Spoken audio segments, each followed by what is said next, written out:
Okay, this is part 3 of my video. I'm going to read in Bulgarian. So, Втора законие или петата книга на Мойсей. И отиваме на глава 31, стих 2. И им каза: аз съм на 120 години днес. Не мога вече да излизам и влизам. И Господ ми каза: няма да преминеш този Йордан. Господ твой Бог, Той ще премине пред теб. Той ще изтреби тези народи отпред теб и ти ще ги наследиш. Исус, Той ще премине пред теб, както Господ говори. И Господ ще им направи така, както направи на аморийските царе Сихон и Ог и на земята им, които изтреби. И Господ ще ти предаде пред вас, за да им направите според цялата заповед, която ви заповядах. Бъдете силни и смели, не се бойте и не се страхувайте от тях, защото Господ твоя Бог, Той е който върви с теб.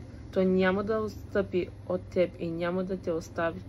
Тогава Мойсей повика Исус и му каза пред очите на целия Израел: бъди силен и смел, защото ти ще влезеш с този народ в земята, за която Господ се закле на бащите им да им я даде, и ти ще им я разпределиш за наследство. И Господ Той е който върви пред теб. Той ще бъде с теб, няма да отстъпи от теб и няма да те остави. Не се бой и не се страхувай.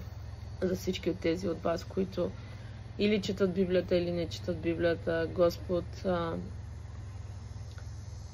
даде обещание на Мойсей, че ще му даде земята, но тъй като Мойсей не се подчини на Господа и след 40 години лутане в пустинята, той предава това на следващото поколение на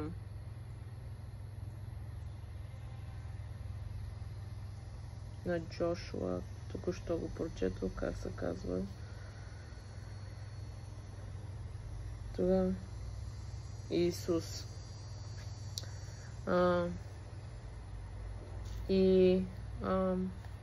Просто е насърчително това и за нас в днешни дни. Господ има обещания за теб. Не се лутай. Върви напред и слушай гласа на Господа. Не се бой, не се страхувай от тези, които са пред теб, защото Господ е с теб. Благословени да сте.